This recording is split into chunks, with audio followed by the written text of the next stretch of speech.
오늘은 과거라면 늪에 빠진 사람에게 라는 제목으로 누가복음 5장 1절부터 10절 말씀 가지고 말씀을 좀 나누어 보도록 하겠습니다. 굉장히 유명한 구절 중에 하나죠. 그리고 베드로에 대해서 얘기할 때 항상 나오는 구절 중에 하나입니다. 베드로는 저한테 굉장히 이제까지 그렇게 매력 있는 인물이 아니었어요. 지금도 그렇게까지는 아니고요. 제가 좋아하는 캐릭터를 대충은 아시죠? 그래서 제가 가장 좋아하는 신약적인 인물은 아무래도 바울 같은 사람, 그렇죠? 좀 논리적이고 선명하고 이런 사람을 제일 좋아합니다. 그리고 올해 들어서 제가 되게 감동받은 분이 요한. 그렇죠? 요한은 너무 하늘에 계신 신성같아 좀 거리감이 있다가 올해 요한이 좀 가깝게 느껴졌어서 요한에 대해서 되게 그랬습니다. 그 전에도 요한이라는 인물에 대해서 거리감이 있었다 뿐이지 그분의 샘플링이 있기 때문에 바울이나 요한 이런 사람들은 저한테 좀 롤모델처럼 이렇게 남아있었던 부분들이 있습니다. 근데 베드로는 좀 별로였습니다. 어때요? 여러분들이 생각하는 베드로 어떻습니까? 약간 행동적이고 생각보다 말이 먼저 나가고 뭔지 모르고 말하고 뭔지 모르고 행동하고 뒷감당 안 되고 약간 이런 캐릭터의 모습이 있습니다.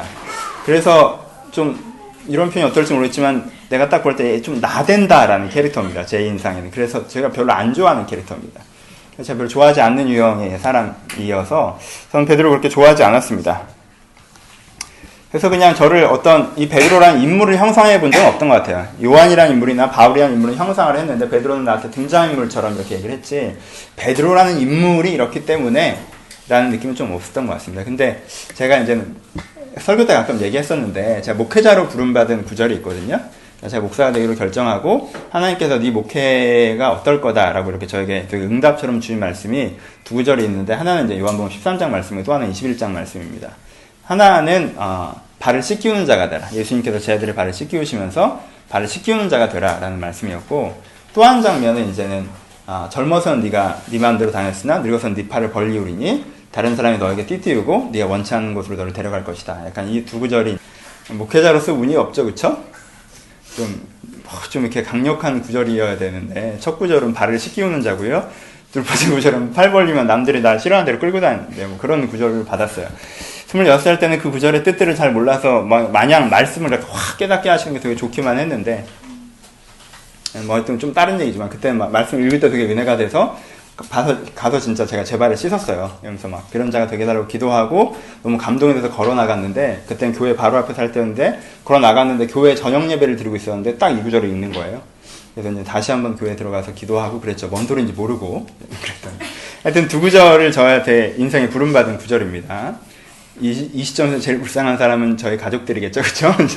늙어서 팔을 벌리고 막 이렇게 되면 이렇게 되는 부분이 있는데 둘 다 누구랑 관련되는 구절이냐면 베드로랑 관련된 구절입니다, 그렇죠? 하나는 제자들에게 하신 말씀이고 특별히 베드로에게 하셨던 말씀이기도 하고요. 두 번째 구절은 아예 베드로에게 하셨던 말씀이에요. 그래서 이제 그런 생각을 했어요, 얼마 전에.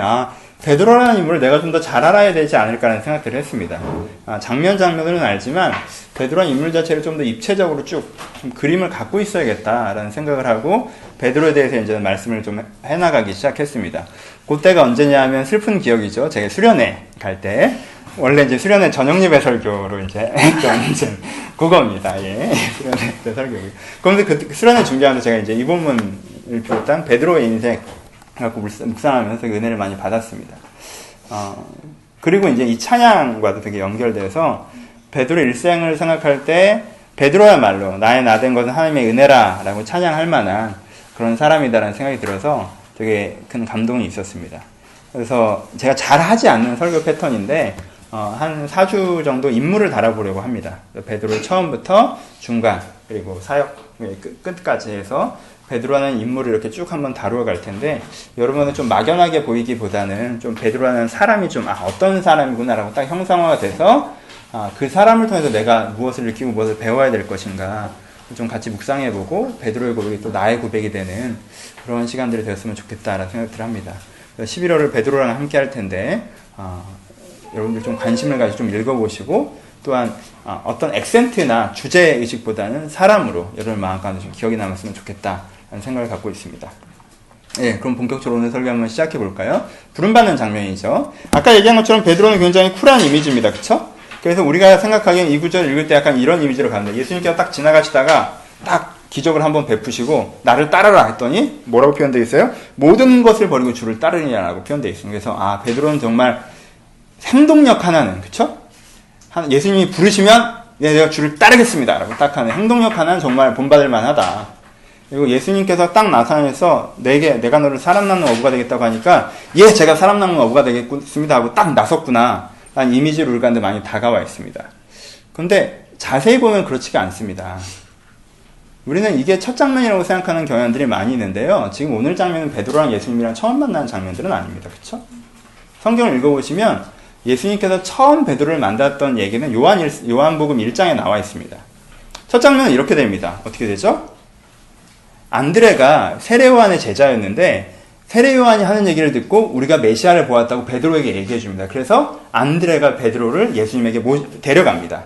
그러니까 예수님께서 베드로에게 시몬에게죠. 그때 당시엔 시몬이죠. 시몬에게 뭐라고 하셨는지 아세요? 이젠 너를 베드로라 하리라. 다른 편으로는 반석이라 하리라라고 얘기했습니다. 게바라 하리라고 얘기하셨죠. 게바가 베드로랑 같은 뜻입니다. 그리고 뜻은 의미는 반석이고요. 그렇죠?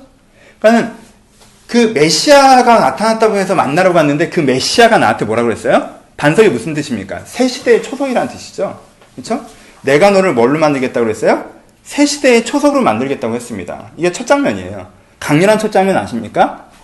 행동지상주의적이고 열정적이고 쿨한 사람이라면 언제 따랐어야겠어요? 그때 따랐어야겠죠. 그렇죠? 예수님이 날 만나셔서 너는 이젠 개바다. 너는 새 시대의 초석이다. 라고 했어요. 베드로는 그 얘기를 듣고 어떻게 했나요? 집에 갔습니다. 그렇죠? 두 번째 장면이 나오는데요. 두 번째 만남은 베드로의 장모님을 고쳐주는 장면입니다. 어떤 사람들은 마태복음, 마가복음에서는 베드로가 부름받는 얘기가 먼저 나오고 장모님이 고침받는 얘기가 나중에 나와서 이게 그 이후라고 얘기하시는 분도 있는데 물론 이건 해석상 차이가 있습니다. 근데 마태, 마가를 보시면 지금은 뭐 권의 설명을 다 할 수 없지만 좀 더 주제적 편집으로 되어 있습니다. 그래서 제자들을 부르시면 간단하게 처리되어 있어요. 근데 제자들을 부르시는 사건을 자세하게 얘기하고 있는 건 누가복음이거든요. 근데 누가복음에서는 분명히 장모님을 고치시는 사건이 요 5장 앞에 4장에 나와 있습니다. 그래서 어느 책이 더 시간 순서대로 써있나를 볼 때 누가복음이 좀 더 시간 순서대로 쓰는 식의 루의 구성으로 되어 있기 때문에 전이라고 보는 게 좀 더 자연스럽습니다. 그럼 두 번째 만남은 어떤 만남이에요? 베드로 집으로 찾아가셨어요. 누가 아파서? 베드로의 장모가 아파서. 그렇죠? 일단 첫 번째 내가 너를 개발하려고 부르셨는데 집에 가버렸어요 그냥. 근데 좀 이따가 집으로 찾아오셨습니다. 그래서 뭐라고 하세요? 어떻게 하세요? 그 집안에 있었던 가장 큰 문제지 않았겠습니까? 장모님이 아프신데 장모님 모시고 살았어요. 그죠? 장모님을 치료해 줬습니다. 그렇죠? 그 다음에 어떻게 되었어야 될까요? 나를 개발하고 했던 사람이 우리 집에 찾아와서 내 장모를 고쳐줬어요. 그러면 어떻게 됐어야 돼요? 보통은 따라가는 게 좀 더 자연스럽지 않습니까? 근데 장면은 세 번째 장면으로 넘어가 버립니다. 여러분 오늘 본문 보세요. 무리가 몰려 나와서 하나님의 말씀을 듣고자 해서 게레사의 바닷가에 막 몰렸다고 그랬어요. 그렇죠? 근데 이미 예수님에게 반석이라는 콜링을 받았고요. 이미 장모님이 고쳐진 기적을 경험한 이 베드로는 어디에 있죠? 그 무리 중에 있습니까? 없습니다. 이상하지 않아요? 이 동네 사람들이요. 예수라는 선지자가 와서 그 사람 한번 보려고요. 다 몰려나갔어요. 아시잖아요. 예수님이 어디 가서 하면요. 수천 명씩 몰려들었습니다. 그렇죠? 무리라고 할 때는 그렇게 몰려들었다는 얘기예요. 그러니까 다 몰려들었어요. 근데 베드로는 뭐하고 있습니까? 내일 예수님이 오셔서 설교하신다는 걸 알아도 예수가 오셨다는 걸 알아도 밤새도록 뭘 했어요? 자기 생업에 터에 있죠. 아침이 돼서도 뭐라고 있습니까? 그물을 깃고 있습니다. 그러니까 베드로는 거기에서 뚝 떨어져 서 있다라는 거예요. 그리고 심지어 기적을 한 번 더 일으키시고 나서도 베드로가 최종적으로 뭐라죠? 나는 죄인으로서이다 나를 떠났어라고 얘기합니다. 그렇죠? 예수님이 따라오라고 직접적으로 얘기 안 하셨어요. 근데 베드로는 그 모든 과정을 뭘로 들은 거예요? 콜링, 따라오라는 얘기로 듣는 거죠. 그러니까 못 따라가겠다고 두 번은 무시함으로 노를 하고 세 번째는 대놓고 노를 합니다. 우리가 아는 열정적인 베드로의 모습과는 좀 차이가 있죠. 부르니까 제가 가겠습니다. 수제자 막 다음 주에 설교하겠지만 막상 된다면 베드로는 약간 그래요. 베드로는 약간 내가 싫어하는 그런 성격이 있습니다. 진짜 이런 게 있어요. 근데 원래 그랬던 것 같지가 않아요. 이 사람 그쵸? 이 사람 이렇습니다. 그게 안 따라가고 싶어하는 모습들이 보입니다. 왜 그랬을까요?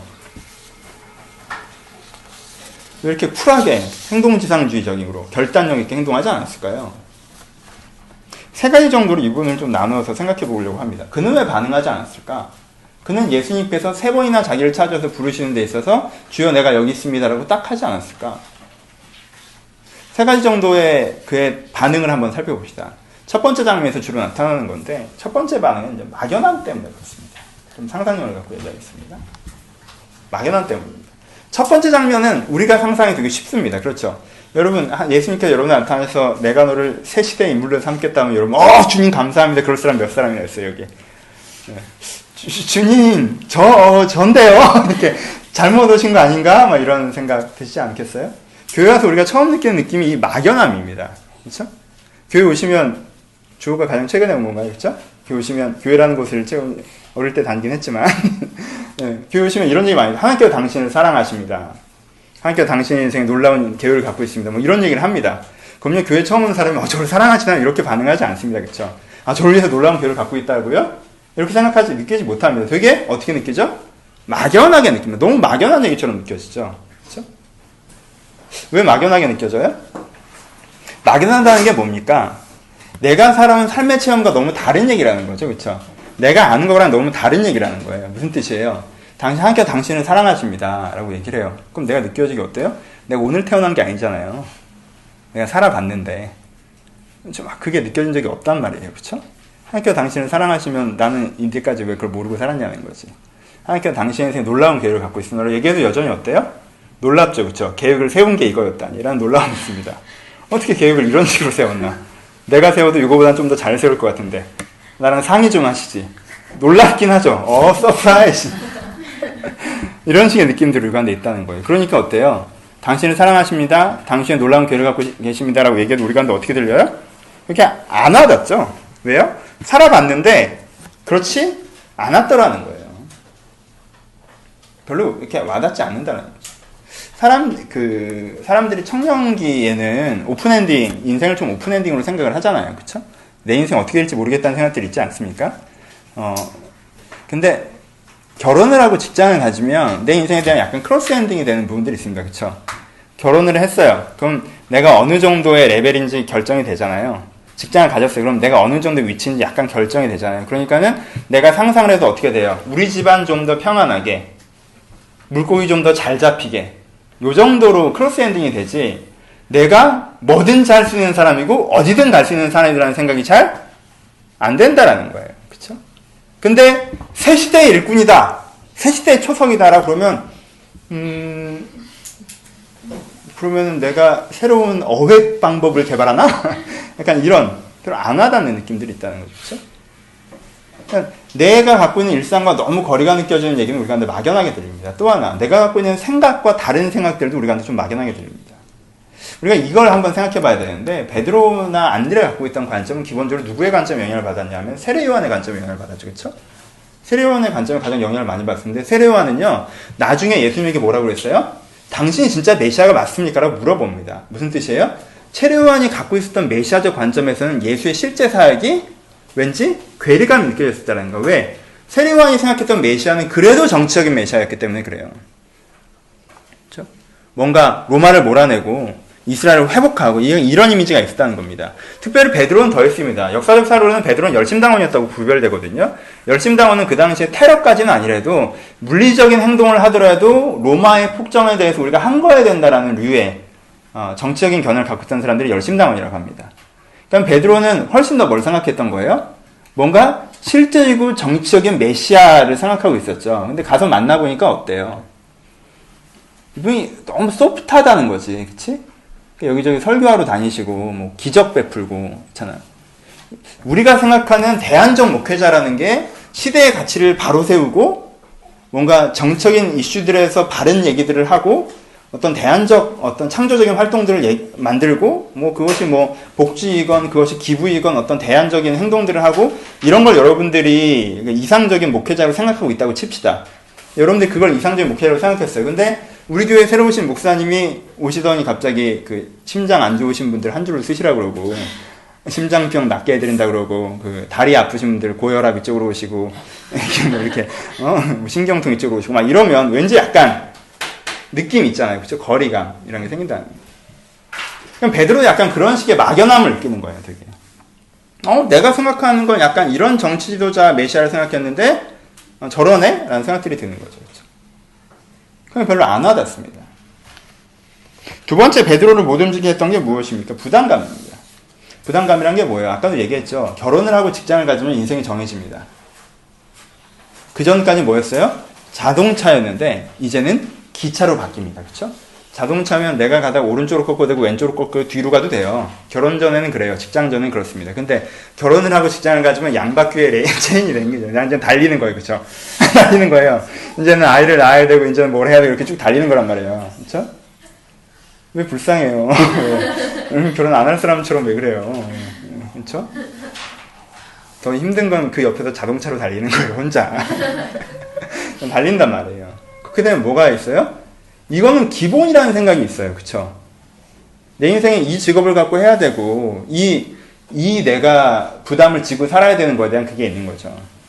생각해봐요. 부담에 대한 부분들을 생각해 봅시다. 베드로는 결혼을 했어, 안 했어? 결혼을 했죠. 누구 모시고 살아요? 장모님 모시고 살아요. 자기네 아버지는 안 모셨을 거예요? 모셨겠죠. 근데 이 사람이 생업을 감당하고 있는 것 같죠. 분위기를 보아하니. 그쵸? 애도 있을까요? 없을까요? 있었던 것 같으로 생각할 수 있겠죠? 그 당시에는 뭐 그런 스타일이 아니니까. 집에 부인도 있고 애도 있고요. 부모님도 모셔야 되고 장인 장모 어른도 모셔야 돼요. 근데 돈은 누가 벌어요? 돈은 내가 벌죠. 근데 뭐로 돈을 법니까? 베드로가 선주예요. 선주. 그렇죠? 나름대로 자기 배를 갖고 있어요. 얼마만한 배게요? 여러분 거기서 갈릴리 그 바닷가에서 참치가 올라오는 게 아니에요. 그렇죠? 참치가 올라오는 게 아니에요. 거기서 올라오는 물고기라는 게 빤합니다. 그렇죠? 근데 한 100마리 올리면요. 배가 가라앉아요. 무슨 배인지 상상이 되시죠? 가끔 동남아시아 보면 아 저걸 배라고도 할 수 있겠구나 하는 그 잎사귀 비슷한 거 이렇게 한 사람 앉아가는 배 기억나십니까? 그렇죠? 거기에 요만한 고기 100마리 올리면 배가 가라앉겠죠.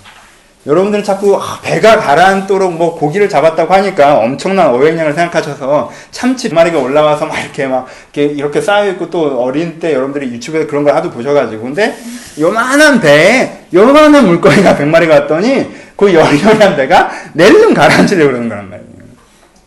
그렇죠? 호숫가에서 물고기를 잡아 사는 사람들의 어부의 삶이라는 게 그렇죠? 경제적으로 어려운 삶이라는 거예요.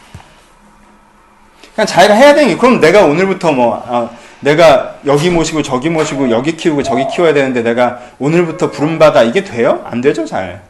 부담감이란 게 있는 거죠. 내가 살아내야 되는 삶에 대한 부담감이 있습니다. 그리고 베드로가 생각하기에 자기가 할 줄 아는 게 뭐예요? 이거 하나예요. 물고기 잡는 거. 그렇죠?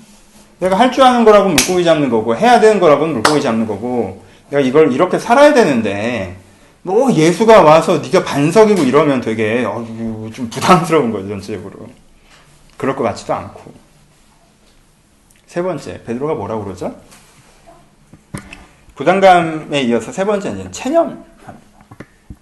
뭐라고 얘기해요? 주여 죄인으로서이다 나는 죄인으로서 나를 떠나서라고 얘기하죠. 무슨 뜻이에요? 난 그만한 사람이 아니라는 뜻이죠. 난 그런 사람이 아니라는 뜻이에요. 예수님 저 그런 사람 아니에요. 저 그만한 사람 못 돼요. 잘못 보셨어요. 저 데리고 갔다가 실망하실 거예요. 저 그리고 그거 못 해요. 라고 얘기하는 겁니다. 그렇죠? 자기 체념이 있습니다. 베드로에게는. 왜 그럴까요? 왜 그러긴요. 내가 나를 아니까 그렇죠. 내가 나를 아니까. 내가 어떻게 살아왔는지 내가 알고 내가 어떤 약점을 갖고 있는지 어떤 죄를 졌는지 이제까지 살아온 나를 내가 아니까 그렇게 얘기하는 겁니다. 그렇죠? 그러니까 저 그런 사람 아니라고 저 모르시다고 왜 그렇게 얘기하시냐고 라고 이제 얘기를 하는 거죠. 세 번째 베드로의 자기 체념이 있습니다. 그럴 때 있잖아요. 그냥저냥 웬만하게 사는 사람들끼리 살면요. 이게 삶에 부담감이 없습니다. 그쵸? 여러분 그런 느낌 어때요? 뭐 신앙으로 해봅시다. 신앙보다 다른 걸로 먼저 해볼까요? 여러분 20살 때 똑같은 학교에 들어갔어요. 24살 때 똑같은 대학을 졸업했습니다. 한 5년 동안 이제 서로 연락을 끊고 살았어요. 그래서 우연히 길거리에서 딱 만나는데 내가 꿈꿨던 회사보다 더 괜찮은 회사에서 걸어 나옵니다. 나는 내가 꿈꿨던 회사에서 한참 못 미치는 회사에서 걸어가고 있는데요. 그쵸? 그러면 그 아이를 딱 만났을 때 반갑다라고 명함 주고받은 다음에 무슨 생각이 들까요? 집에 돌아가면서 난 뭐하고 살았지? 이런 생각 들겠죠? 그쵸? 세속적인 표현에서 그쵸? 신앙도 마찬가지인 부분이 있습니다.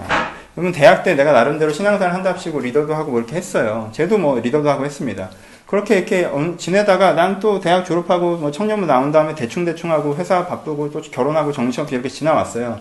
그렇게 4, 5년 지나와서 신앙이랑은 좀 멀고 지나왔는데 어느 날 그 친구를 만나서 얘기해봤더니 얘는 굉장히 좋은 사람이 되어 있는 거예요. 깊은 사람이 되고 변화된 사람이 되어 있는 거예요. 딱 만났을 때 와 존경스럽다, 와 잘됐다는 마음과 함께 무슨 생각이 들어요? 사실 되게 불편하죠. 난 뭐했지? 약간 이런 생각이 드는. 난 뭐지? 라는 생각이 든단 말이에요. 좀 이렇게 그렇단 말이에요. 그쵸? 그럼 그때 사람들의 반응이 뭡니까? 두 가지 반응이 나오죠. 첫 번째, 쟤는 원래 난 놈이었어 라는 거죠. 쟤는 특별한 애야. 쟤는 저렇게 될 줄 알았어. 쟤는 특별한 애야. 또 하나 뭐예요? 쟤 자주 보고 싶진 않다. 주여 나는 죄인으로서이다. 나를 떠났어. 자기 체념이죠. 난 그런 사람이 못 돼. 난 괜히 그런 사람이 못 되는데 그런 기준으로 봐서 되게 나 혼자 불편해지고 싶지 않아. 라는 거죠. 그러니까 그냥 이대로 살게 냅둬. 약간 이런 느낌입니다. 베드로가 왜 거절했는지 그림이 보이시죠? 일단 모아보면 한 가지를 모아집니다. 뭐죠? 고정화라는 단어로 모아집니다. 무슨 뜻이에요? 나는 이런 사람이야 가 있는 거예요. 베드로. 나는 이런 의무를 갖고 있고, 난 이런 생각을 갖고 있고, 난 이걸 할 줄 알고, 이걸 할 줄 모르고, 난 이렇게 살아왔고, 이런 장점이 있고, 이런 단점이 있고, 난 그냥 이런 사람이야 해서 지금까지 살아온 내가 나로 고정시켜버리는 거예요. 고정화라는 늪, 나 자신이라는 늪이죠. 과거라는 늪이고요. 과거라는 늪에 빠져서 마치 과거가 끝없이 변주될 것처럼, 내일이라는 게 없는 것처럼, 다른 건 생기지 않는 것처럼, 난 원래 그런 사람이어서 아무것도 안 된다는 식으로 얘기하는 이 고정화의 늪이 베드로가 빠져있는 함정이라는 것입니다. 여러분 신앙생활을 하시는데 예수가 여러분들 부르시는데 여러분들이 새로운 사람이라고 하는데 옆에 사람들 보니까 하나님께서 진짜 계신 것도 같고 역사도 좀 일어나는 것 같은데 그런데 막상 여러분들 인생에 예수가 여러분들 인생에 깊이 못 들어오십니까? 그럼 혹시 여러분들도 이런 베드로가 가졌던 벽에 부딪힌 건 아닌지 한번 생각해 보십시오. 우리들에게도 이런 벽들이 있습니다. 그렇죠? 우리도 막연해요. 교회에서 얘기하는데 좀 동떨어진 얘기처럼 들릴 때가 있습니다. 동떨어진 얘기. 네가 새로워질 거고, 네가 변화될 거고, 네가 쓰임 받을 거고, 왕 같은 제사장이 널 사랑하고, 너를 통해서 놀라운 일이 일어날 거고 이런 얘기가 너무 내 현실이랑 다른 동떨어진 얘기처럼. 그리고 내가 쓰는 용어적 의미가 아니라 하나님의 용어적인 의미가 내 상식이랑 좀 다른 막연하게만 들릴 때가 있습니다. 그렇죠? 부담스러울 때도 있어요. 아까 얘기한 것처럼 베드로만 결혼했나요? 그렇죠? 어때요? 결혼해 보니까 부인을 먹여 살려야겠다는 부담감이 들죠. 준영아, 차 한잔해. 네, 결혼하는 사람들만 아는 그 독특한 부담감이라는 게 있습니다. 그렇죠? 네. 부담이 있죠. 우리가 우리 인생에 책임져야 되는 것들이 있잖아요. 우리 인생에 할 줄 아는 거가 있고 어떤 새로운 시도를 내가 할 수 있겠습니까? 그쵸? 그런 식의 부담감들이 우리 가운데 있습니다. 기완아, 넌 결혼을 안 했어. 기완이가 자꾸 자기가 결혼한 것처럼 이렇게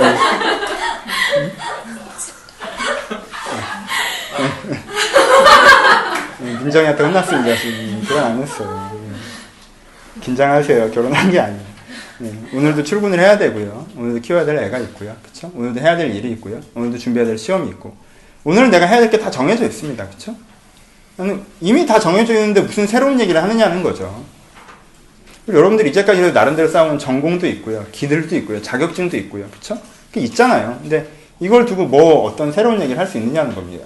그러니까 어제 정해져 있다는 생각들이 우리 가운데 있다는 겁니다. 우리는 기본적으로 이제까지 살아온 나로 날 생각하는 습성이 있습니다. 내가 나를 안다. 난 어떤 사람이다. 난 이래. 난 이래라는 게 사실은요, 아이러니하게도 자기 자신만큼, 나만큼 내 안의 가능성으로 나를 평가하지 않고 나의 현상으로 나를 평가하는 사람이 없습니다. 내가 그때 다른 선택들을 할 수 있는 가능성을 내재했지만 그때 잘못된 선택들을 했을 수 있거든요. 근데 내가 했던 선택들만 보면서 내 인생의 현상을 보면서 남들이 모르는 실수들도 있으니까 더 그런지 모르겠는데 나 이런 애야 라고 해버리는 게 누구보다 되게 자기 자신한테 되게 강하다는 거죠. 오히려 다른 사람들한테는 네가 그런 선택을 했지만 넌 다른 가능성이 있어 라고 얘기하는 사람들도 오히려 자기 자신한테는 난 이런 애야 라고 쉽게 말해버린다는 것입니다. 여러분 이게 굉장히 위험한 생각이라는 건 동의하시죠? 그렇죠? 내가 나를 이런 사람으로 고정화시킨다. 나 이런 사람이야. 내가 스스로 고정화시킨다고 하면요. 내가 나를 고정시키는데 누가 나를 바꿀 수가 있겠습니까? 그렇죠? 하나님도 못 바꿉니다. 그렇죠? 그건 여러분들이 어려운 환경을 갖고 있었거나 천박한 인격을 갖고 있어서가 아닙니다. 내가 나를 고정시켰기 때문에 내가 변화될 수가 없는 거예요. 그쵸? 고정화의 늪에 빠지면요, 예수가 와서 물고기를 잡아주고, 예수가 와서 병을 치료해주고, 예수가 와서 너가 개발하고 얘기해도요, 사람이 잘 안 변한다는 거예요. 물론 그 과정을 통해서 변했지만, 그렇게 되면 잘 안 변합니다. 내가 나를 고정화시키면요, 사실은요, 전공도 바꾸기가 어렵고요, 직장도 바꾸기가 어렵고요, 성격도 바꾸기가 어렵고요, 아무것도 못 바꿉니다, 사실. 하물며 인생이 어떻게 바뀌겠습니까? 신앙이 어떻게 바뀌겠습니까? 내가 나를 고정화시키는 한 내 인생에 아무것도 바뀔 수가 없습니다. 왜요? 내가 안 바뀐다고 벌써 얘기해버렸기 때문에 그래요. 자, 내가 안 바뀐다고 얘기해버리고 안 바뀌는 거라고 정해놨기 때문에 어떤 것이 와도 바뀔 수가 없게 되는 거예요. 그러면요, 애인도 못 바꿉니다. 자, 애인도 또 다른 게 있을 거라는 그 소망과 열정이 있어야 바꿀 수 있죠. 고정화시키면 이놈 놓으면 아무 놈도 없을 이렇게 되면 못 바꾸는 거예요, 사실. 여러분들이 맨 먼저 벗어나야 되는 문제는 고정화에서 걸어 나오시는 겁니다. 막연하십니까? 배우려고 하십시오. 막연하시면 배우려고 하셔야 됩니다. 아, 이건 막연해. 왜 막연한 줄 알아요? 몰라서 막연한 거예요. 몰라서. 배우려고 하셔야 됩니다. 그럼 부담되십니까? 여러분, 가족은 여러분들 짐이 아닙니다. 결혼을 하시건 안 하시건. 동반자지. 생업은 여러분들의 목적이 아니에요. 따라오는 거지. 그쵸? 거기에서 가족이 짐인 것처럼 생업이 목적인 것처럼 오해하는 순간 내 인생이 고정되는 거예요. 내가 하고자 하는 걸 하면서 생업을 따라오게 하는 겁니다. 그게 직업과 일치되면 더 좋고, 일치해서 어느 정도 그 직업을 통해서 내 목적을 통해서 직업화되고 그 직업을 통해서 생산까지 하게 되면 더 좋고, 그게 생산이 적거나 생산이 아예 안 되는 거면 다른 직업적인 것들이 필요하겠지만 그게 먼저입니다. 여러분, 나는 이런 사람이다라고 생각하십니까? 그렇게 얘기하기엔, 그쵸? 난 이제 내일 모레 40인데 나는 내가 이런 사람이라고 얘기 안 하는데. 얼마나 내가 과정적 인간입니까? 저 착해졌잖아요. 그쵸? 주변에서 제가 과정적 인간인 것을 널리 전파하고 있지 않습니까? 목사님이 착해졌다, 부드러워졌다. 그런 줄 알았는데, 아, 나쁜 면도 있더라, 여전히. 이렇게. 이건, 난 과정이에요. 여러분들 과정이에요. 변화가 있어요. 스스로 고정화시키지 마십시오. 오늘 베드로를 보고 배워야 되는데, 여러분들이 고정화의 함정에 빠져 있다면 베드로가 어떻게 거기서 걸어 나왔는지 보셔야 됩니다. 그렇죠?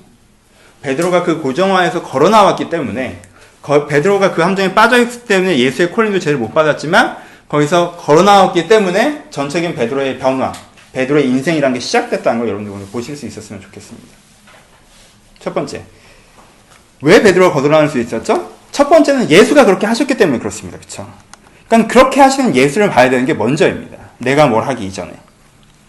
여러분들이 내가 고정화됐구나. 내가 고정화되지 말아야지. 그렇지 않고 변하지 않아요. 첫 번째 여러분들이 하시는 건 그를 건지시는 예수의 손길을 봐야 됩니다. 오케이, 그림을 그려봅시다. 내가 늪이라는 단어를 썼죠. 늪이라는 단어. 고정화의 늪이라고 표현했습니다. 늪이 어때요? 내가 빠지면 서서히 들어가죠. 그렇죠? 서서히 들어가요. 늪에서 나오는 방법은 뭡니까? 내가 나가기로 결정하면 나갈 수 있어요? 아니죠. 허부적거리면 더 빨리 빠집니다. 그렇죠? 밖에서 꺼내줘야 돼요. 밖에서 어떻게 꺼낼 수 있어요? 갑자기 내가 공중부양됩니까? 아니죠. 뭔가 제시하겠죠. 막대기를 내민다든가 팥줄을 내밀어야 돼요. 그렇죠? 밖에서 꺼내주는 거예요. 안에서 나가는 게 아니에요. 하지만 난 뭘 해야 돼요? 그 팥줄을 생명줄인 줄 알고 붙잡아야 되는 겁니다. 이래야지 건져지는 거예요. 그러니까 두 가지를 배우셔야 돼요. 나한테 드리워지는 줄이 뭔지, 막대기가 뭔지 배우셔야 되고, 내가 그걸 어떻게 붙잡아야 하는지 배울 수 있어야 여러분들이 고정화의 늪에서 빠져나올 수가 있는 것입니다. 그래서 처음으로 그 막대기 먼저 봅시다. 그 막대기는 누구예요? 예수 그리스도십니다. 예수 그리스도의 그 막대기 되심에 대해서 얘기해 봅시다. 예수님께서 처음에 베드로에게 어떻게 하시죠? 처음에 안 먹혔지만 맨 처음에 하시는 건, 예수님께서 내미시는 막대기의 맨 첫 단계는 뭐예요? 처음에 뭡니까? 새로운 이름으로 나를 부르시는 거죠. 너는 시몬이 아니야, 넌 베드로야 라고 새로운 이름으로 나를 부르시는 겁니다. 물론 별 효과 없었습니다. 하지만 이게 출발입니다. 그렇죠? 예수님은 나에게 어떻게 하고 계세요? 내가 이제까지 살아온 삶이 어떠하건 간에, 내가 뭘 할 수 있고 뭘 할 수 없는 사람이었던 간에, 어떤 실수를 해왔던 거 간에, 예수님은 그것으로 나를 부르지 않는다는 거예요. 시몬이 한 번도 발현해보지 못한 시몬의 모습, 다른 편은 베드로의 모습이죠. 그것으로 나를 보신다는 거예요. 예수님은 나를 원석으로 보시지 돌적으로 보지 않습니다. 어떤 사람은 그게 원석인지 알아보지도 못하고 이게 이 돌이 무슨 보석이냐고 하지만 예수님은 그 안에 있는 가능성을 보신다는 거죠. 예수님은 맨 처음에 뭘 보세요? 새로운 이름으로 나를 부르십니다. 그리고 두 번째 뭘 하십니까? 그 베드로를 찾아가십니다. 부담감에서부터 건져주십니다. 처음에 막연함에서부터 건져주십니다. 어떻게 해요? 처음에 시몬이라고 베드로라고 하는데 뭐가 뭔지 모르겠다라고 얘기하는 그 막연한 베드로에게 두 가지로 가르쳐 주시죠. 한 가지 뭘로 가르치세요? 병을 치료하심으로 가르쳐 주십니다. 뭐예요? 예수님이 진짜 능력이 있고 권위가 있구나. 무슨 일이 진짜 벌어지는구나. 라고 주변의 기적을 통해서 그에게 말씀하십니다. 그렇죠? 뭐가 되는 것 같아. 라고 얘기하시는 거죠. 그렇죠? 우리가 그럴 때 있잖아요. 처음에 예수님께서 그렇게 나에게 말씀을 하세요. 막연하게나마 하나님께서 나를 사랑하신다고 말씀하신 것 같고 하나님께서 나와 함께 하신다고 말씀하신 것 같은데 너무 막연해요. 그래서 나한테 아무 감동이 없습니다. 근데 내 옆에 사람들을 봤더니 무슨 일이 벌어지고 있더라는 거예요. 그렇죠? 저 사람은 진짜 하나님의 인도하심을 받는 것 같아. 저 사람을 보니까 하나님이 있긴 있나 보다. 최소한 저 사람이 있다고 확실히 믿고 뭔가 그 안에 어떤 일들이 벌어지고 있다라는 걸 볼 수 있죠. 그걸 보여주시는 거예요. 그래서 덜 막연하게 하십니다. 예수가 진짜 있고 뭔가 우리 인생에 영향력을 미치는구나라고 하나를 보여주시고, 그리고 두 번째 뭘 보여주십니까? 그의 배에 오르셔서 설교하십니다. 다른 표현은 뭐예요? 예수님의 설교를 들으려고 하지 않았던 베드로가 예수님의 설교의 맨 앞자리에서 그 설교를 듣게 하십니다. 그렇죠? 새 시대의 반석, 뭐가 뭔지 몰랐던 베드로에게 산상수훈의 설교 같은 설교들, 내가 뭘 하려고 하는 것이고 어떻게 되어질 것이고 무엇이 잘못되어져서 어떤 일들이 벌어질 것인지에 대해서 쭉 설명해 나가신다는 거예요. 베드로는 그 맨 앞자리에서 그걸 듣게 됩니다. 그럼 뭐가 사라지죠? 막연함이 거쳐집니다. 그렇죠? 뭐가 뭔지는 알겠다는 거죠. 예수님께서 실제 그런 능력이 있고 그리고 예수님께서 이런 걸 하시려고 하시는구나의 상태로 진입하게 됩니다. 예수께서 이 상태만 있으면 어떻게 되죠? 1번, 첫 번째. 예수님의 콜링은 있었는데 막연한 상태에 있으면 어때요? 관심은 갖지만 어떻게 돼요? 관심이 곧 사그라들죠. 그렇죠? 하지만 두 번째, 뭐가 뭔지는 아는 상태에 있는데 뭐가 뭔지 아는 상태, 그 막연함이만 거쳐진 상태에 있으면 어떻게 돼요? 좋은 얘기긴 한데 어때요? 남 얘기죠. 그렇죠? 그때 세 번째가 들어가는 거예요. 세 번째, 베드로가 예수님의 인생에 훅 개입하십니다. 그의 부담감을 건져주십니다. 첫 번째 어떻게 하십니까? 그에게 깊은 데로 가서 그물을 내리라고 하시죠. 이 거리가 뭔지 알겠죠? 내 인생과 예수의 인생 사이의 거리. 예수가 말하는 게 뭐가 뭔지 모르겠어서 막연한 거 말고 뭐가 뭔지는 알겠어요. 그게 참 좋은 거구나까지 알았어요. 그쵸? 근데 그 인생은 거기 있고 내 인생은 여기 있어. 이 거리가 현저하게 느껴질 때 그때 예수님께서 어떻게 하세요? 그의 인생 가운데로 들어가시죠. 여러분, 물고기가 잡히는 장면을 얘기하는 건데 우리는 이 장면에 대해서 굉장히 되게 뭐라고 할까요? 이슈적으로 해석하는 경우들이 많이 있습니다. 그러니까 여러분들이 무슨 어려운 문제가 생겼는데 여러분들이 무슨 해결해야 되는 문제가 생겼는데 예수님께서 말씀해 주신 대로 했던 게 대박나는 거 뭐 이런 거죠. 로또잖아 거의. 내가 그걸 어떻게 해야 될지 모르겠어서 기도해봤더니 하나님께 이렇게 하라고 그렇게 했더니 진짜 반응이 엄청 좋더라고요. 이런 식의. 우리는 이렇게 생각을 하는 경향이 있어요. 하지만 여러분, 이 본문이 그런 본문이야 하면 베드로는 그 물고기를 잡고 예수님 너무 감사합니다라고 그 물고기 갖고 집으로 가야 그 본문이 그런 본문이 되는 거예요. 그렇죠? 근데 베드로는 요걸 뭘로 듣습니까? 그 물고기 손도 안 댔어요. 다 버렸어요, 그냥. 예수님을 쫓아버리죠. 베드로는 그걸 뭘로 들었어요? 메시지로 듣죠. 어떤 메시지예요?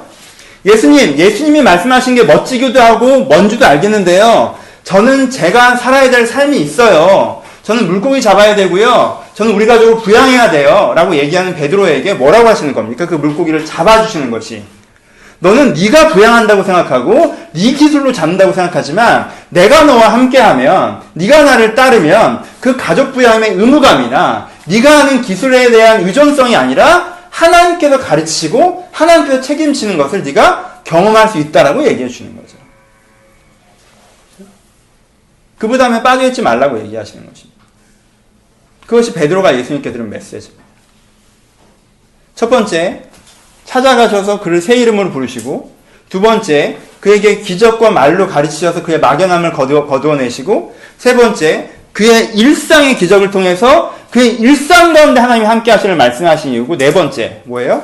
베드로가 그래도 나는 문제가 많은 사람이다라고 얘기하죠. 그때 예수님께서 뭐라고 하십니까? 아니야, 넌 생각보다 괜찮은 사람이야. 너 잘했던 일도 있잖아. 네가 물론 잘못한 것도 있지만 우리 그 부분에서 긍정적으로 평가를 해보자. 네가 그때 그럴 수밖에 없었잖아. 이런 식으로 하세요? 아니요. 예수님은 인정하십니다. 내가 죄인입니다. 주여 나를 떠나소서 라고 얘기할 때 예수님께서 어떻게 하세요? 내가 너를 사람이 낚는 자로 만들겠다고 하십니다. 예수님께서는 그가 내 과거를 보십시오. 난 한심한 사람이다 얘기할 때 아니야. 네 과거를 보면 너 그렇게 한심하지 않았어 라고 얘기하신 게 아니에요. 그건 대안적인 얘기를 하고 계시는 게 아니에요. 혁신적인 얘기, 혁명적인 얘기를 하고 계시는 거예요. 네 과거는 한심했겠지? 나도 알아. 내가 왜 모르니? 네 방심에 한심했지만 이제 누가? 내가 너를 다른 사람으로 만들어줄게 라고 얘기하는 거예요. 네 과거, 네 어제까지가 문제가 있었어? 오케이. 하지만 넌 여전히 뭘 갖고 있어요? 내일을 갖고 있어. 그리고 그 내일을 내가 만들어줄게 라고 얘기하시는 거예요. 그리고 베드로가 그 얘기까지 듣고 변화되는 것입니다. 이게 여러분들이 잡아야 되는 지팡이입니다. 여러분들이 잡아야 되는 막대기고요. 고정화의 늪에 빠져 계십니까? 이런 예수를 생각하십시오. 예수가 이러고 있다는 걸 믿으셔야 됩니다. 이런 예수가 존재한다는 걸 믿으셔야 됩니다. 그럼 베드로에게 벌어진 일이잖아요. 어떤 사람들은 이렇게 얘기합니다. 여러분, 이거는 베드로라는 특별한 사람에 대해 설명하기 위해서 쓰여진 책이 아니라 예수가 어떠한 분인지를 가르치기 위해서 쓰여진 책입니다. 그렇죠? 성경은. 그렇죠? 베드로만 부름받은 게 아니에요. 야고보도 부름받았고 요한도 부름받았습니다. 성경은 그걸 다 적지 않습니다. 그 중에 하나의 샘플을 적어요. 왜? 이 샘플이 보편성에 가장 가깝기 때문에 그런 것입니다. 그렇죠? 그러니까 예수는 이미 모든 사람에게 새 이름으로 부르고 계시고 손을 내밀고 계시며 기적으로 말로 가르치고 계시며 그 인생에 개입하려고 하시고 그에게 인격적으로 말씀하려고 하고 계십니다. 모든 사람에게. 여러분, 저는 자주 독특성보다는 보편성을 얘기합니다. 그러니까 여러분들이 이렇게 생각했으면 좋겠어요. 여러분들은 특별하지 않습니다. 그러니까 여러분들은 그 보편성에 소속된다는 거예요. 여러분들은 특별한 악인이 아니에요. 여러분들은 보편적인 죄인입니다. 그러니까 여전히 여러분들은 그 사람들 중에 하나로 서 있습니다. 우리의 독특성에 대한 인식은 세상에서는 잘난 척하는 걸로 많이 표현되지만 하나님 앞에선 자기가 특별한 죄인인 것처럼 인식하는, 유난한 독특함, 유니크함을 가진 것처럼 생각하는 그 교만을 꺾으십시오. 여러분들은 하나도 특별하지 않습니다. 보편적인 인간이에요. 그러니까 하나님은 지금 여러분들을 사랑하시고 여러분들에게 손을 내밀고 계십니다. 그것을 잡아야 돼요. 베드로의 하는 것을 보이십니까? 베드로의 절심한 손잡으심을 여러분들이 보셔야 됩니다. 보이시죠? 베드로가 어떻게 손을 잡고 있는지? 베드로가 아무것도 안 한 것이 아닙니다. 베드로는 고정화의 함정 속에 빠져 있었죠. 자기 혼자 결단함으로 해서 빠져나올 수 없었어요. 하지만요, 베드로의 믿음, 그건 쿨하게, 그래, 내가 고정화였어? 문제가 있었네, 빠져나오지 뭐, 내일부터 나 고정 안 할래요. 예수님 가르쳐도 고마워요, 땡큐, 이런 게 아니에요. 하지만 베드로는요, 이 고정화의 함정에 빠져서, 이 늪에 빠져서 예수가 내밀은 그 지팡이를, 그 막대기를 사역을 다해서 붙잡는 모습을 보여줍니다. 그렇죠? 첫 번째, 베드로가 어떻게 하죠? 이미 얘기한 것처럼 예수님께 관심을 가지죠. 1단계죠. 믿음의 1단계. 관심을 가지는 거. 우리가 메시아를 봤다라고 해도 너도 네가 봤냐? 난 관심 없다라고 할 수 있어요. 그렇죠? 나 바쁘다 그런 얘기 하지 말라 할 수 있어요. 근데 뭐예요? 이 베드로는 관심을 가지죠. 메시아를 봤다고? 그래, 그가 어떤 사람인데? 관심을 가집니다. 물론 관심 갖고 갔는데 막연하기 때문에 별로 실망하고 돌아온 것 같아요. 하지만 관심을 가졌습니다. 그렇죠? 여러분들은 이 1단계는 다 하고 있어요. 뭘로 증명했습니까? 이 오피스텔에 앉아있는 걸로 증명하고 있잖아요. 여러분들은 예수님에게 관심 있는 사람이에요. 뭐가 있지 않나? 뭐가 그래서 특별한 게 있지 않을까? 뭐가 알고자 함. 이 관심이 있습니다. 그래서 여기까지 나온 거죠. 그렇죠? 관심이 있어요. 근데 관심이 있어서 갔는데 막연한 얘기를 해요. 그럼 어떻게 돼요? 관심이 떨어지죠. 그리고 멀어집니다. 2단계가 필요하죠. 베드로는 2단계로 나갑니다. 어떻게 하죠? 베드로는 예수님께서 자기의 배에 오르게 합니다. 여러분, 이게 되게 뻔한 얘기라고 생각할지 모르겠지만 베드로 지금 뭐 했어요? 밤새 뭐 했습니까? 네. 밤새 했죠. 잡혔어요? 못 잡혔어요? 여러분, 프로젝트를 추진하다가요, 성공하면 피로감이 절반으로 줄어들고요, 실패하면 피로감이 2배로 늘어납니다. 그렇죠? 밤새 했는데 못 잡았어요. 그렇죠? 제일 기분 나쁠 때가 이때죠. 왜? 지금 뭐 하고 있으니까? 뒷수습하고 있으니까. 잡히지도 않았는데 바닷속에 들이밀은 그 그물 깁고 있는 거예요. 사람이요, 잡고 기쁘면 기분이 좋습니다. 근데 못 잡고 하면 기분이 굉장히 안 좋아요. 왜 이걸 근데 하고 있을까요? 왜 이걸 하고 있을까요? 이따가 또 밤에 잡으러 가야 돼요. 그럼 이거 빨리 하고 해야 돼요? 가서 자야 돼요. 그렇죠? 베드로는 예수의 설교를 들을 마음이 있었어요? 없었어요? 원래 없었죠. 안 갔단 말이에요. 근데 예수님께서 와서 베드로 배밖에 없었어요? 그것도 아니었어요. 근데 굳이 베드로의 배에 타겠대요. 베드로는 이걸 뭘로 느꼈을까요? 예수님의 찾아오심을 느끼죠. 부담 주심이잖아요. 또 나한테 어떻게 해보려고, 나를 어떻게 해보려고 하는구나. 굳이 내 배에 타겠다고 하는 게 나를 어떻게 해보려고 하는 게 느껴지잖아요. 그쵸? 그쵸? 그때 베드로는 태웁니다. 받아들이죠. 그걸로 뭘 하게 돼요? 배우게 되죠. 그쵸? 이미 배웠던 예수님의 권위자이심과 지금 배운 예수님의 무슨 생각을 하는 분이심을 배우게 되는 거죠. 그러면 관심의 단계에서 어떤 사람은 이 2단계 수준의 믿음을 갖게 됩니다. 어떻게 하는 걸? 배우는 거죠. 성경 공부에 찾아갑니다. 양육에 찾아가고요. 성경을 읽습니다. 기도를 해보고요. 하나님이 이런 분이시구나라고 배웁니다. 이게 2단계죠. 그렇죠? 이 배움의 단계에서 멈추면 어떻게 된다고 그랬어요, 방금? 그게 맞는데 나랑은 상관없는 상태가 되는 거죠. 그렇죠? 이게 2단계예요. 여기 이 2단계에 계신 분들도 몇 분 앉아 계세요. 이제 많이 배웠어요. 알겠어요. 근데 내 인생이랑 별로 상관이 없어요. 이게 되면 뭐가 옵니까? 매너리즘이 옵니다. 그치? 막연한 걸 알아가던 과정에서 흥미가 생겨요.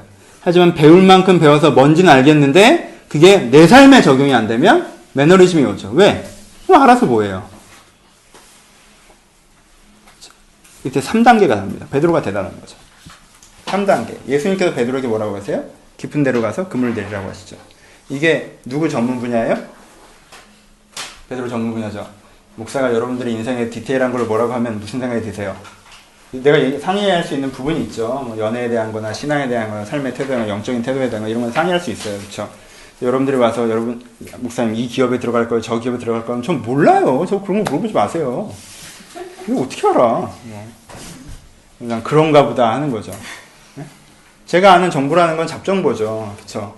디테일한 분야에서 제가 갖고 있는 정보라는 건 뭐예요? 여러분들의 정보가 수집된 거 외에 지나지 않습니다.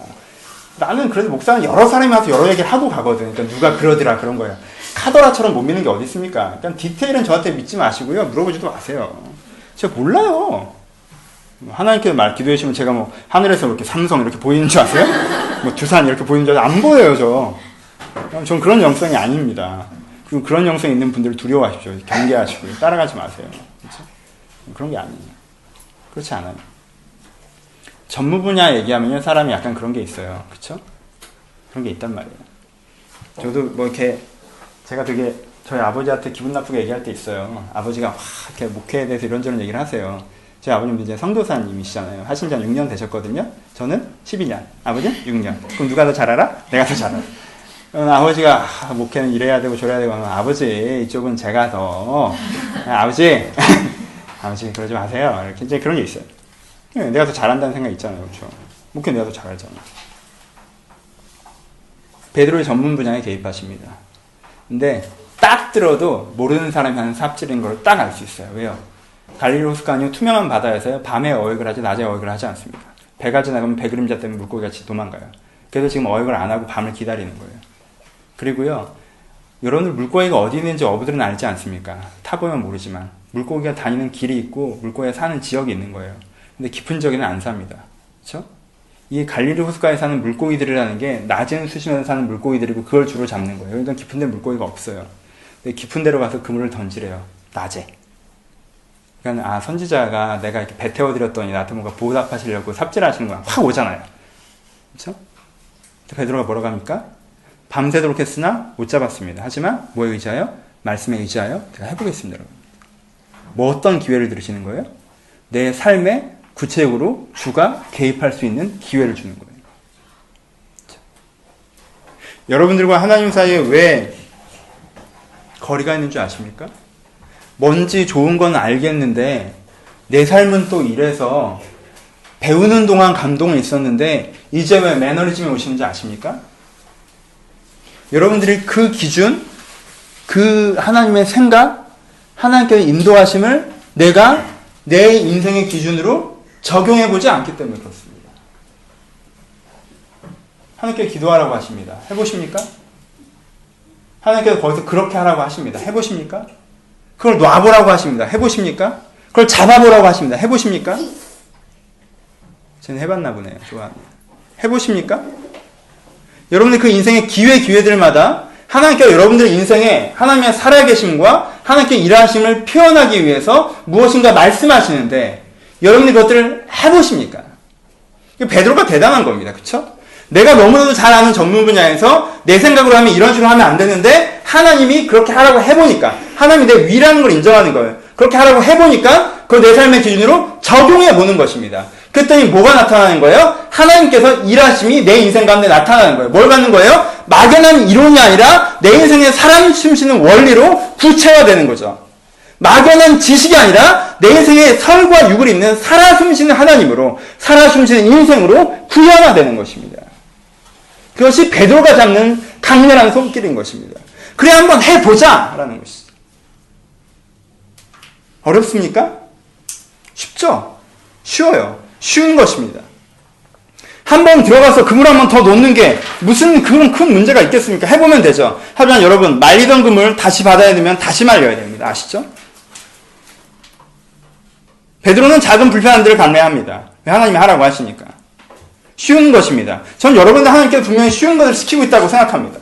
하나님께 여러분들 기도하라고 하시죠? 하나님은 잘 모르겠어요. 하나님께 멀어진 것 같아요. 막연해요. 내 내면이 메말라가요. 하나님께 분명히 여러분들 얘기하십니다. 저를 통해서 얘기하시고 말씀을 통해서 설교를 통해서 여러분들 기도 가운데 얘기하실 겁니다. 기도해보라고. 뭘 주시는 거예요? 하나님께서 내 인생 일하실 기회를 주는 거예요. 그렇죠? 기회를 드리면 일하실 것입니다. 하나님께 분명히 말씀하시는 것이 있으실 겁니다. 그것이 기도하라는 것이건, 그것이 말씀을 보라는 것이건, 아니면 그것이 내 인간관계에 무엇을 정리하는 것이나, 내 인간관계에 무엇을 선택하는 것이나, 내 삶에서 어떤 기준을 인정하는 것이나, 내 삶에서 어떤 기준을 포기하는 것이나, 하나님께서 여러분들이 이제 이해하고 있다면, 그래, 이제 이해했느냐? 이제 막연하지 않느냐? 그러면은 네가 네 인생에 이걸 해봐 라고 하시는 게 있다는 거예요.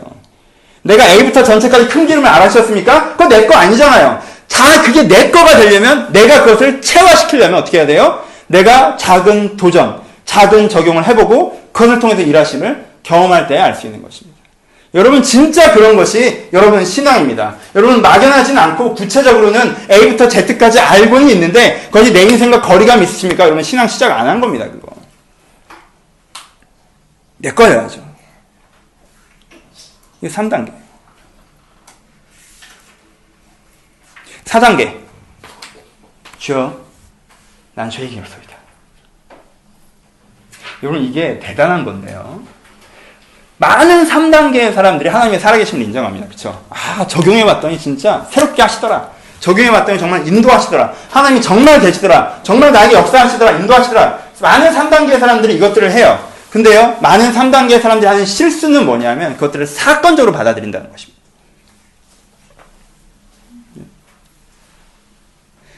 그것을 하는 하나님의 마음을 안 본다는 거예요. 하나님이 여러분들을 맡기셨을 때 여러분들의 진학을, 여러분들의 취업을, 여러분들의 프로젝트를, 여러분들의 사업을 열어주셨다고 합시다. 야, 하나님 진짜 살아계시네. 이 부분은 다 역사하시네. 라는 것과 함께 여러분들 뭘 생각하셔야 돼요? 하나님께서 나를 인도하시려고 하시는구나. 하나님께서 나를 아끼시는구나. 나를 배려하시는구나. 하나님의 뭘 보시는 거예요? 하나님의 마음을 보셔야죠. 베드로는 물고기를 안 보고 뭘 봤어요? 이걸 잡게 하는 예수의 의도를 봤습니다. 그쵸? 뭘 본 거예요? 마음을 본 거예요. 그리고 그 마음과 어떻게 해요? 내 마음으로 소통하기 시작합니다. 그 마음 앞에 비춰본 내 마음을 얘기하기 시작하는 거예요. 아, 이 물고기를 잡는 것들을 통해서 예수님께서는 나에게 지금 걱정하지 말라고 하시는구나. 그리고 나를 따라오라고 하시는 거구나. 나를 기대한다고 하시는 거구나. 라고 뭘 들어요? 메시지로 듣는 거죠. 그래서 뭐라고 얘기해요? 그 메시지 앞에 저는 못할 것 같은데요, 주님. 저는 그런 사람이 아닌 것 같은데요. 라고 메시지로 반응한다는 거예요. 그래서 그들 가운데 인격적인 소통이 시작된다. 이게 베드로의 신앙입니다. 관심을 가지고 그것이 무엇인지 받아들이고 배워가고 그리고 그것을 내 삶의 기준으로 적용, 행동해보고 그리고 그것들을 통해서 하나님과 인격적으로 소통해 나가는 거예요. 이것을 통해서 베드로는 예전의 내 모습, 원래의 내 모습, 고정화된 내 모습이라는 늪에서 빠져나와서 새로운 나, 진정한 나, 하나님께서 생각하신 나로 나아가는 과정을 시작한다는 것입니다. 여러분은 어디쯤에 계십니까? 여러분들은 어느 정도의 믿음에 계십니까? 관심은 다 있는 것 같아요. 잘 모르시겠습니까? 배워가십시오. 관심 있고 막연하고 그 다음 배우려는 노력을 하지 않는다면 여러분들 그 막연함 때문에 결국은 멀어질 거예요. 배워가십시오.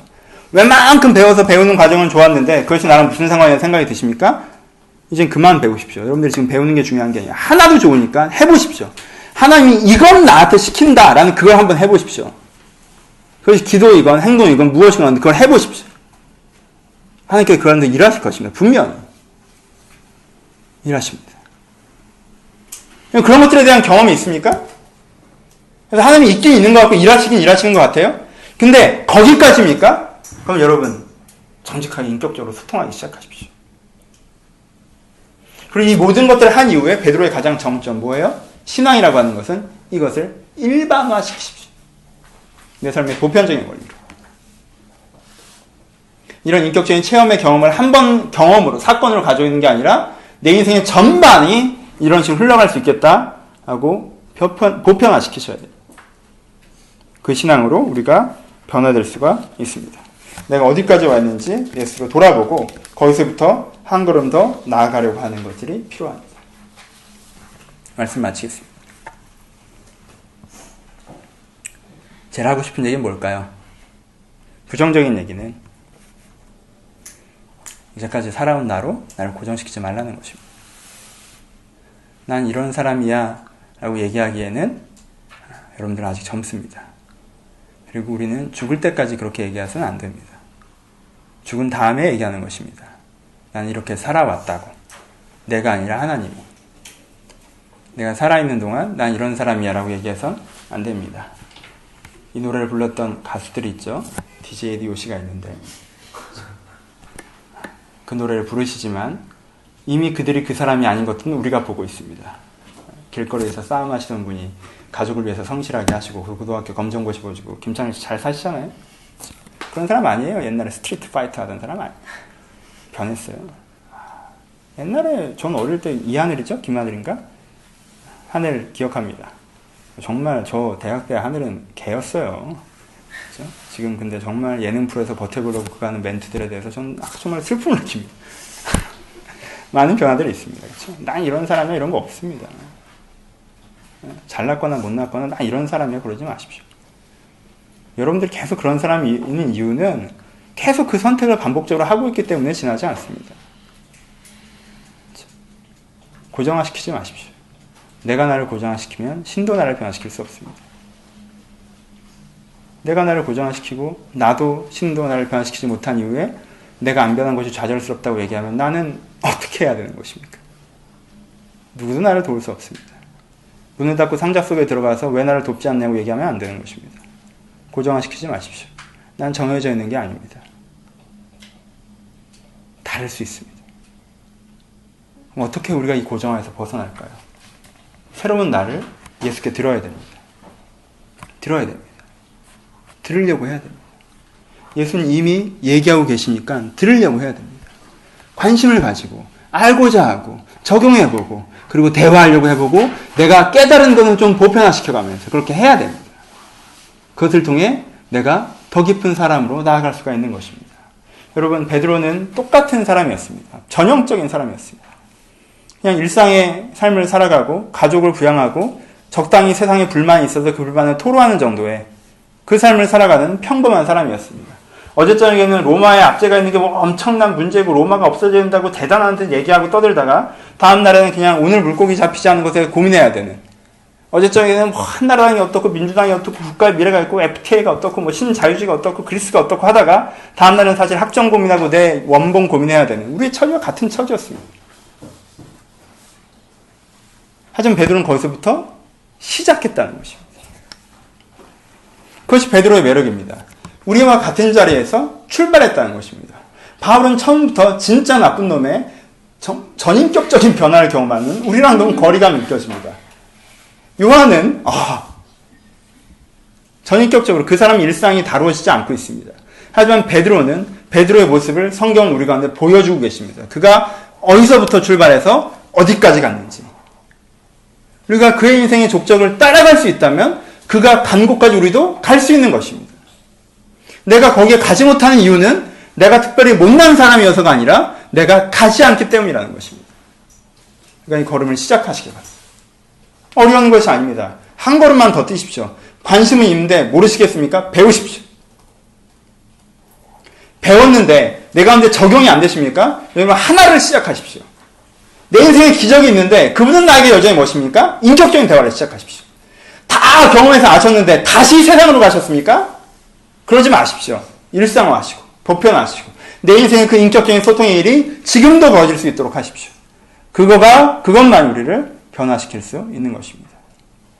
이 출발선에 우리가 같이 서서 우리가 내 지나온 시절을 돌아보면 나의 나된 것은 주님의 은혜라고 얘기하지만 내가 조금 더 주님을 선택했다면 이라는 아쉬움도 있다면 내가 내일에는 더 은혜로 살겠다는 결단을 담아서 이렇게 좀 더 걸어가실 수 있었으면 좋겠습니다. 여러분 삶 가운데 하나님께 일하실 수 있는 좋은 계기로 사용될 수 있었으면 좋겠습니다. 같이 기도하시겠습니다.